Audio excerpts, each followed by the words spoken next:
오늘날 독특한 삶의 길을 걷는 사람들이 있습니다. 일반 사람들과 좀 다른 삶을 사는 사람들은 그들만의 어떤 확신 때문에 그런 길을 걷습니다. 그러나 오늘 본문에 등장하는 사도 바울은 자신의 어떤 확신 때문이 아니라 하나님께서 그를 사도로 불리시기 때문에 그런 하나님과 좀 분별된 그런 삶을 살게 됩니다. 저희들이 알고 있을 때 이 사도라는 직분은 오늘날은 없습니다. 주님께서 직접 교회를 세우기 위해서 주님께서 계실 때 세웠던 그런 직분입니다. 열왕 제자들 그리고 동해세상에서 주님으로부터 직접 임명을 받았던 사도 바울 같은 사람들이 사도입니다. 특별히 주님은 이방인들에 가서 복음을 전하려고 사도 바울에게 이 사도의 직분을 주셨습니다. 그래서 그는 그때부터 이방인을 가서 복음을 전하고 교회를 세웠고 또 오늘 본문에 나와 있는 이 로마도 가서 복음을 전하려고 했습니다. 근데 어떻게 됐는지 상황이 여의치 않았습니다. 그래서 가지 못했습니다. 근데 그 사이에 복음을 들었던 사람들이 로마에도 가서 복음을 전했고 교회가 세워졌습니다.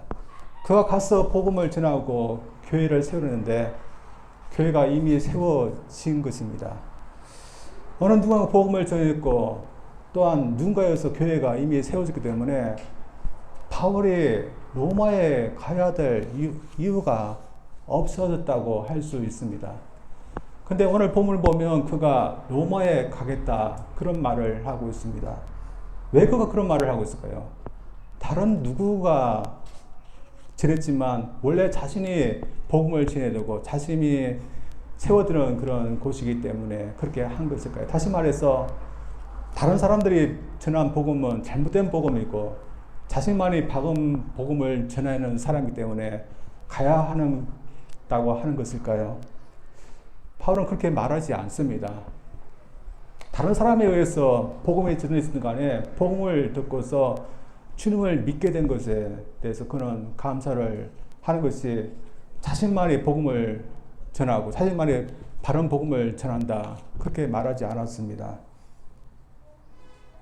그러나 그가 로마에 가야 될 이유가 있습니다. 첫 번째는 그는 로마가 자신이 맡아진 하나님께서 그에게 주어진 책임져야 될 그런 곳이기 때문입니다. 그래서 이미 누군가에 의해서 교회가 있었지만 늘 그곳을 위해서 기도했고 또한 그 성도들을 위해서 항상 언젠가는 가서 복음을 전했다. 그런 책임의식이 있었습니다. 그래서 그런 이유 때문에 로마에 가려고 했습니다.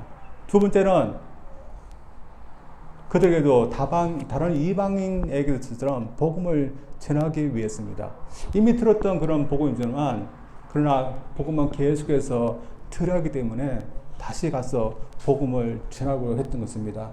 그래서 바울 사도가 이 복음을 전해서 로마 교회 식구들에게 하려는 것이 있었기 때문에 간 것입니다.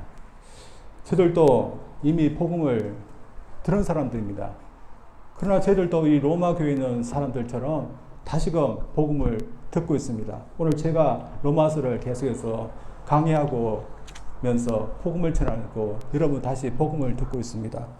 바울 사도가 왜 복음을 계속 또 전하라고 하고 또한 저희들은 왜 복음을 또 들어야 되는 이유가 무엇일까요? 먼저 모든 그리스도인들은 계속해서 복음을 들어서 그 복음에 굳게 서야 하기 때문에 계속해서 복음을 들어야 됩니다. 바울 사도는 자신이 로마에 가는 이유에 대해서 이렇게 말합니다. 11절 말씀입니다.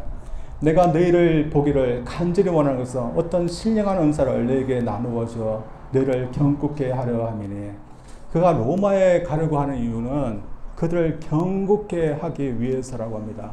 그리고 그 방법은 어떤 신령한 은사를 그들에게 주어서라고 말합니다. 저희들이 상상할 수도 있지. 로마의 교회에 세워졌던 그런 교회들, 그 교회들은 이제 막 개척된 교회들을 알 수 있습니다. 그리고 그 교회의 교인들, 성도들은 이제 막 주님을 믿기 시작한 그런 새인자라고 할 수 있습니다. 여러분, 이분들은 어떠할까요? 이분들 중에서 믿음이 좋은 분들이 있습니다. 그러나 믿음이라는 것은 하루아침에 성장하는 것은 아니라고 생각합니다. 시간이 있어야 되지 믿음은 성장하게 되었습니다. 우리가 아이들들 키우게 보면 이제 막 태어난 아이들 어떻습니까? 그 아이들이 크기 위해서는 시간이 필요합니다. 그래서 이제 막 태어난 아이들 아이인데 몇 개월 후면 스스로 걷고 스스로 밥을 먹고 학교 다닐 거라고 생각하는 것은 무리인 것입니다. 이 성도들도 마찬가지입니다. 영적으로 보면 이제 갓 태어난 어린아이와 같습니다. 그래서 그들도 성장하기 위해서는 시간이 필요한 것입니다. 그런데 서서히 시간이 지나면 믿음이 성장할 건데 왜 굳이 그가 가서 어떤 신령한 은사를 그들에게 주어야 된다고 그렇게 말하는 것일까요? 시간도 필요하지만 성장하기 위해서는 다른 어떤 것도 필요하기 때문이다. 우리 아이들도 성장해서 시간이 필요하지만 그와 함께 사랑도 필요하고 또 음식도 필요하고 훈육도 필요하고 또 학교에서 배우는 것도 친구도 사귀는 것도 배워야 됩니다. 만약에 시간은 충분히 줬지만 다른 이런 것들이 주어지지 않는다 어떤 사람이 될까요? 몸은 어른이지만 마음은 정신은 어린아이 같은 그런 미숙한 그런 사람이 되는 겁니다. 바울사도는 우리의 믿음도 그렇다고 합니다. 성장하기 위해서는 어떤 것이 꼭 필요하다고 하는데 오늘 본 말씀 보면 그것이 신령한 은사라고 말합니다. 여러분 신령한 은사가 뭘까요? 신령한 은사는 것은 통역이나 방언이나 아니면 치유나 그런 성령의 은사보다는 하나님께서 우리에게 주시는 전반적인 선물이라고 할 수 있습니다.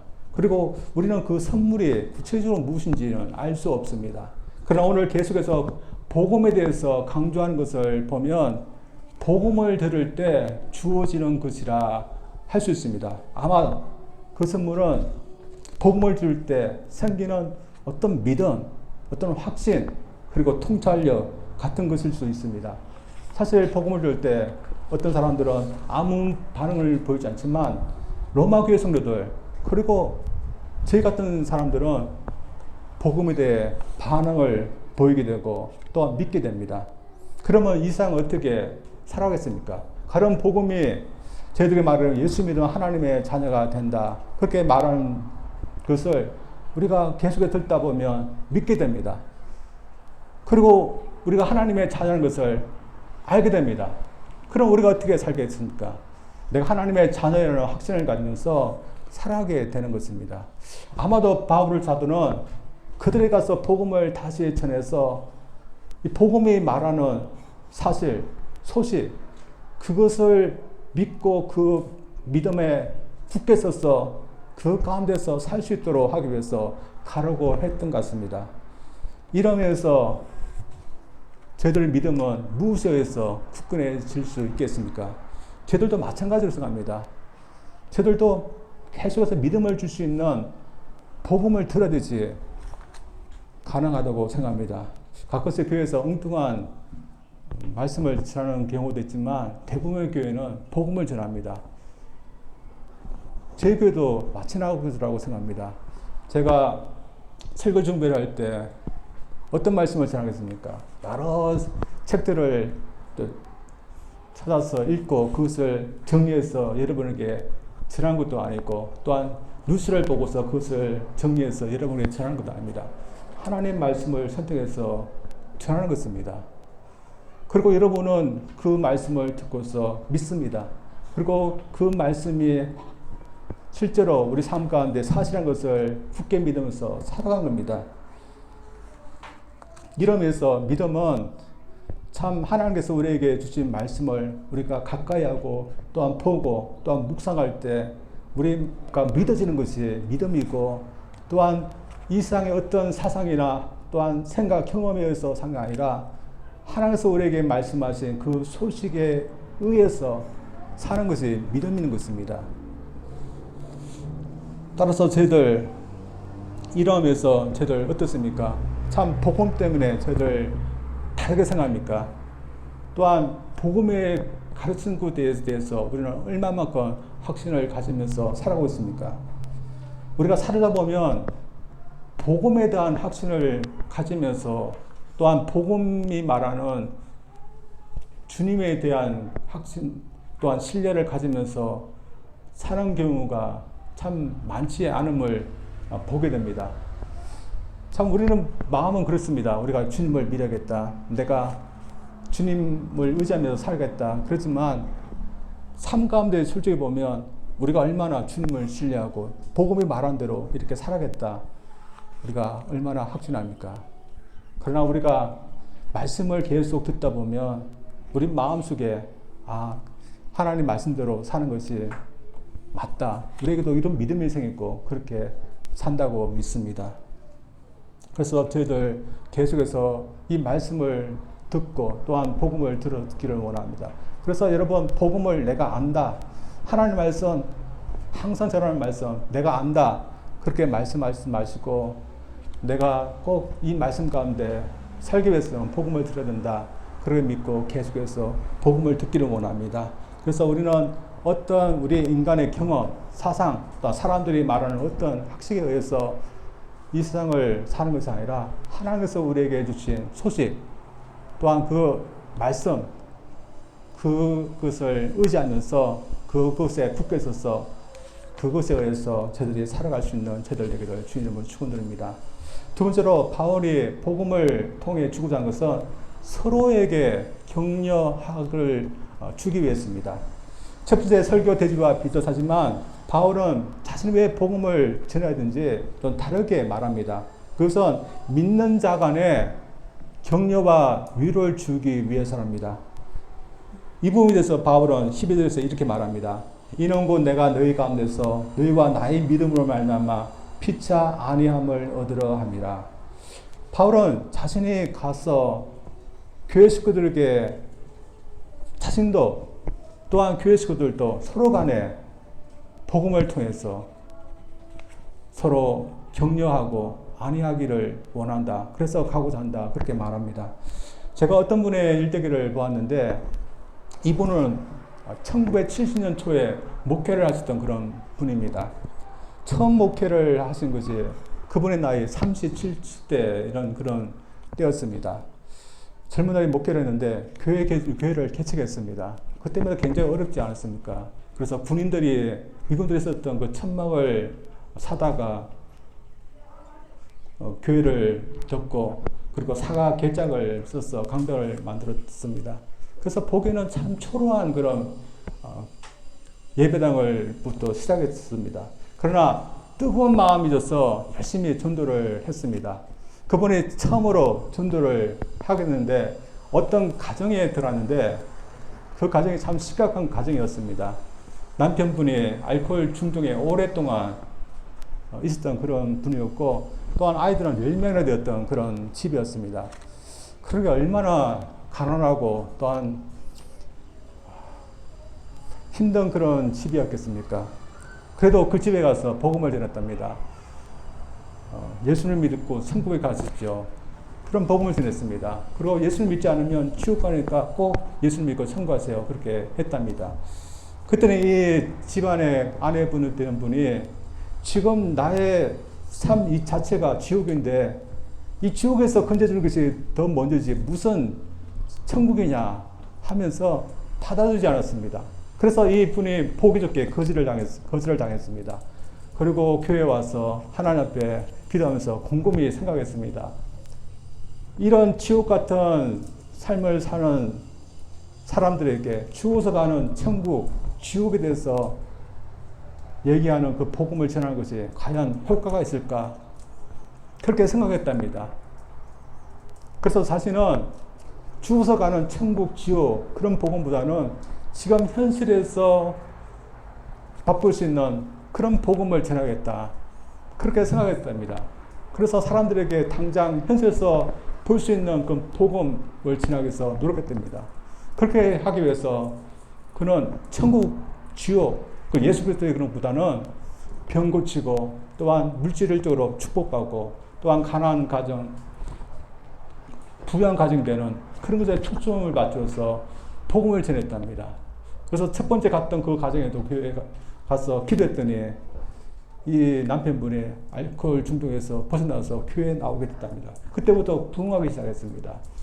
당시에 대부분의 사람들이 다 어렵고 가난하고 또한 병들고 그런 시대의 사람들이기 때문에 교회에서 병을 고치고 물질적으로 복을 주고 또한 가난한 자들 부유하게 한다 하는 그런 위로의 말을 해주니까 많은 사람들이 이 위로 때문에 교회를 찾아왔고 부흥하게 됐습니다. 그러나 여러분 어떻습니까? 이분이 전한 이 위로 다 복음에서 우러난 그런 위로일까요? 저는 이 위로가 복음에서 우러난 위로는 아니라고 생각합니다. 로마에 있는 성도들도 어떻게 보면 참 위로가 필요했던 그런 사람들이었습니다. 왜냐하면 그 시점에도 박해를 받으면서 신앙생활을 해야 됐습니다. 저희들이 한국 성도들이 가난했던 그 시대와 비교할 수 없는 그런 어려움이 있었습니다. 예수 믿는 이유로 생계를 유지할 수 없고 또한 많은 사람들도 미움을 받아서 살아야 됐습니다. 얼마나 위로가 필요하고 격려가 필요한 사람들입니까? 따라서 그는 위로를 하고자 가고자 했습니다. 그러나 어떤 것으로 위로하고자 했습니까? 앞서 말했던 목사님처럼 병 고치고 기적을 행하고 물질적으로 복을 빌어주고 그런 위로를 했습니까? 그런 위로 필요하지만 그런 복음을 통해서 위로하고자 했습니다. 사실 복음으로서 사람들을 위로한다는 것은 매우 어렵습니다. 여러분 지금 사람들에게 찾아가서 복음으로서 위로한다고 한번 생각해 보십시오. 지금 몸이 매우 아픈 분들이 있습니다. 그분들에게 가서 지금 몸이 아프지만 우리가 천국 가면 건강하고 또한 영생할 수 있도록 산다. 이렇게 우리가 복음을 전해준다면 아픈 분들이 이 말씀 듣고 참 위로받을까요? 지금 매우 가난해서 지금 매일매일 사는 것이 고통스러운 사람에게 찾아가서 주님이 우리의 구세주가 되어서 우리를 인도하신다고 하면서 아무리 어렵지만 주님 우리를 인도하시니까 좀 기뻐해라. 그런 말씀으로 근무한다면 참 그것이 지금 가난하게 사는 사람들에게 위로가 될까요? 참 위로가 되지 않을 겁니다. 진정 당장 사람들에게 필요한 위로는 당장 출세하고 사업이 잘 되고 아이들 잘 되고 건강하게 장수하게 사는 것인데 보통은 복음은 이런 당장 사는 것과 관계없는 말을 하는 것 같이 늦기 때문에 위로가 되지 않는 것 같습니다. 그러나 참 우리 사람에게 가장 필요한 위로가 무엇이었겠습니까? 바울은 당시 사람들이 무슨 위로를 필요하는지 알고 있었습니다. 그러나 그런 복음만이 참답게 사람들에게 위로를 줄 수 있다고 믿기 때문에 그런 복음을 통해서 위로를 하고자 했습니다. 사실 우리 사람들이 몰라서 그렇지 우리가 죽고 나서 난 후에 우리가 심각한 죄인을 지었고 살았던 사람이라는 것을 알게 되면 어떻게 될까요? 그동안 이 세상에서 하나님을 믿지 않은 것도 죄이며 또한 주님을 믿지 않은 것도 죄이고 하나님 말씀에 따라서 살지 않은 것도 또 다 죄라는 것을 그때 알게 됩니다. 우리는 무심히 넘어갔던 거짓을 했던 거, 또 남을 미워했던 거, 또한 시기했던 거, 나쁜 마음을 먹었던 거, 그 모든 것이 쌓여서 가득하게 쌓여있던 그런 죄가 나에게 있다. 그것을 알게 됐다. 그래서 내가 갚아야 된다. 그 갚기 위해서 내가 영원토록 형벌받아서 지옥 가야 된다. 그때서 그것을 알게 됐을 때 어떨까요? 그때 무엇이 가장 위로가 될까요? 내가 일상에서 누구보다 건강하게 살았던 것, 그것을 생각하면 위로가 될까요? 아니면 내가 세상에서 장수하고 또한 남부치지 않게 이렇게 내가 살았던 것, 그것을 생각하면 참 위로가 될까요? 참 그런 것은 참 위로가 되지 않을 겁니다. 참 위로가 되는 것은 내가 예수님을 믿어서 내가 지금 죄값을 갚아야 되는데 예수님이 나를 대신해서 죄값을 갚아서 내가 구원받을 수 있다는 것, 내가 하나님의 자녀가 되어서 하나님 나라를 갈 수 있다는 것, 그것이 가장 큰 위로가 되지 않습니까? 바울은 모든 사람들에게 이 위로가 필요하다는 것을 알았기 때문에 사람들이 복음을 통해서 위로받지 않을지라도 그는 계속해서 복음을 통해서 위로하고자 했던 것입니다. 저희들도 마찬가지입니다. 저희들도 복음을 처음부터 받아들이지 않았습니다. 저희들이 복음을 들을 때 어떤 감동이 있었습니까? 어떤 위로가 있었습니까? 그러나 저희들은 지금은 그렇지 않습니다. 왜냐하면 지금은 복음의 내용을 우리는 믿기 때문입니다. 복음을 믿을 수 있다면 복음의 내용이 우리에게 얼마나 위로가 됩니까? 복음이 뭘 말합니까? 이 세상을 만드시고 우주 만물의 주인이신 하나님이 이 세상에 낳고 나온 저희들을 사랑한다는 것이 복음이 우리에게 말하는 겁니다. 하나님께서 우리를 사랑한다는 거 참 대단한 것이며 우리가 이 세상을 살아갈 때 얼마나 위로가 되는 것입니까? 또한 하나님께서 그 아들을 보내서 우리 죄값을 다 치러주시고 우리를 살려주셨다는 거, 우리가 그 내용을 믿을 수만 있다면 이 세상 아무리 힘들고 또한 죽음이 올지라도 우리가 얼마나 위로가 되겠습니까? 왜냐하면 이 세상에 죽음이 있고 어려움이 있을지라도 그러나 약속하는 그런 생명과 영생이 있기 때문에 위로가 되는 겁니다. 따라서 중요한 것은 내가 과연 복음이 약속하는 것으로 인해서 힘을 얻으며 사는가입니다. 저는 저희들 모두는 이미 복음을 받아들이고 믿는 사람들이 되었다고 믿습니다. 따라서 복음을 믿고 살기 때문에 저희들은 지금 이 교회에 나와서 예배드리고 있고 또한 세상에 나가서도 주님을 의지하면서 살고 있다고 믿습니다. 그렇다면 분명히 여러분도 복음의 위로 가운데서 사는 분들입니다. 따라서 여러분, 여기 있는 분들은 모두 저희들과 똑같은 위로 가운데서 살려고 하는 분들입니다. 그래서 내가 믿는 그런 복음, 내가 또한 받으려는 그 위로, 이 주위에 있는 교회 식구들도 같이 그렇게 하고 있구나. 우리는 이것을 볼 때 참 힘을 얻어야 됩니다. 솔직히 저희들이 교회로 모이지 않고 따로따로 저희들이 신앙생활을 하면 참 믿는 생활하기가 참 힘듭니다. 왜냐하면 주위에 있는 사람들을 보십시오. 참 위로를 받으려고 하고 복음의 말씀을 따라서 살려고 하는 사람들을 볼 때 우리는 힘을 잃게 됩니다. 그러나 저희들이 같이 믿는 사람들을 보고 또한 같은 믿음 가운데서 위로받으려고 하는 분들을 보면 참 저 믿음을 가져야겠구나, 저 위로를 나도 받아야겠구나, 그런 도전이 되고 또한 힘을 얻게 됩니다. 바울 사도는 로마에 가서 하고자 하는 것이 바로 그런 것이었습니다. 그들이 볼 때 참 외롭지 않습니까? 외로운 그런 개척교회에서 소수가 모여서 주님을 믿는다고 지금 하고 있습니다. 그런데 믿음이 좋은 대사도 바울 사도 가서 나도 같은 믿음을 갖고 있고 같은 주님을 믿고 또한 같은 위로 가운데 살고 있다. 이것을 보게 되면 서로 간에 얼마나 위로가 되겠습니까? 그래서 저들 이런 것을 볼 때 저들 서로 힘을 내야 될 줄 믿습니다. 또한 저희들이 그렇게 해야 되는 이유는 이 세상에 많은 것은 참 어떤 것을 믿었을 때 또한 의식했을 때 후회되는 것이 있지만 후회되지 않기 때문입니다. 제가 며칠 전에 어떤 것을 참 믿었습니다. 참 기쁜 그런 교수였는데 그 기쁜 사실 때문에 제가 너무 기뻐하고 좀 의지했습니다. 근데 알고 봤더니 잘못된 그런 사실이었습니다. 그래서 내가 왜 그것을 믿었나, 또 그것을 왜 내가 의지했나 후회한 적이 있습니다. 그러나 복음을 믿는 것, 또한 주님이 복음을 통해서 위로받는 것, 그것은 저희들이 결코 후회되지 않을 일이라고 믿습니다. 따라서 내가 기왕 예수님을 믿고 우리가 복음 안에서 살게 되는 이상 저희들 굳세게 이 복음에 따라서 여러분 사시기를 원합니다. 그리고 복음이 나에게 약속하는 것, 이 위로가 되는 것 또한 끝까지 저희들 그 가운데서 살기 위해서 여러분 노력하시기를 원합니다. 참으로 이런 복음이 주는 확신과 위로 가운데 살려고 하는 분들이 많이 있습니다. 대표적인 분이 사도 바울이 아닙니까? 그리고 저희들이 잘 알고 있는 종교 개혁을 이뤘던 마틴 루터도 그렇게 했습니다. 저희들이 알고 있듯이 마틴 루터는 수도사였습니다.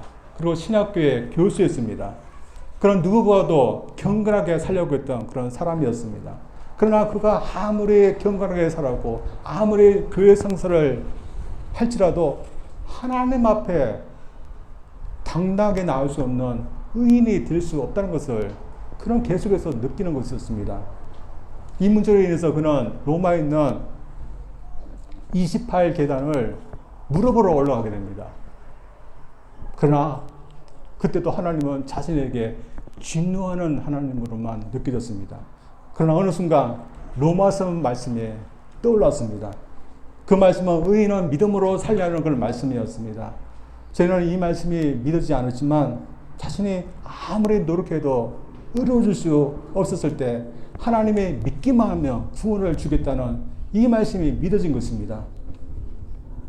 마틴 루터에는 그의 삶이 완전히 바뀌어지는 순간이었습니다. 그가 그토록 고민했던 죄 문제, 하나님이 이미 주님을 통해서 해결했었는데 이제야 그가 받아들이게 된 것입니다. 그래서 그가 그 이후부터는 아무리 힘든 일이 있을지라도 복음에 의해서 살겠다, 그는 확신하면서 살게 됩니다. 그가 이 복음을 믿고서 또한 사람들에게 이 복음을 전하게 될 때 거기는 심한 핍박이 왔습니다. 그런 파면을 당했고 피난 생활을 했습니다. 그는 죽을 때까지 피난 생활을 했습니다. 그러나 아무리 힘들지라도 그런 복음이 주는 그 확신 가운데, 그 위로 가운데 그는 끝까지 살았답니다. 저들도 마찬가지입니다. 저들도 이 세상을 보면 복음이 말씀하신 대로, 얘기한 대로 되어지는 않는 것 같지만 저들 복음대로 하나님께서 약속한 것을 지킨다, 저들 믿기를 원합니다.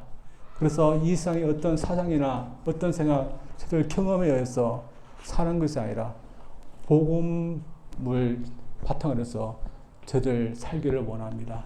그래서 복음이 말하는 예수님이 우리의 구세주라는 것을 여러분 믿기를 원합니다. 또한 그 예수님이 지금도 우리를 인도하고 계시다는 것을 여러분 믿고 살기를 원합니다. 또한 그 복음이 말하는 천국이 있다는 것을 여러분 믿고 그 확신 가운데서 여러분 이 세상을 살 수 있는 저들을 원합니다.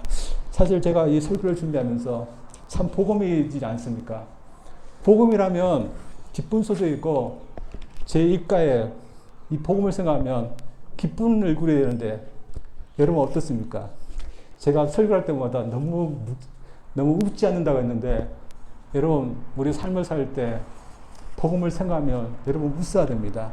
아무리 힘들어도 복음이 있으면 여러분 삶에 웃음이 있어야 됩니다.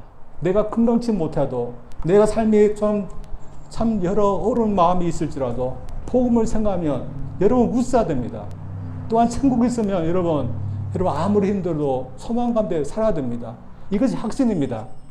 바울은 이런 확신을 주기 위해서 로마로 가고 됐습니다. 그리고 그것을 줄 수 있는 것은 복음의 말씀입니다.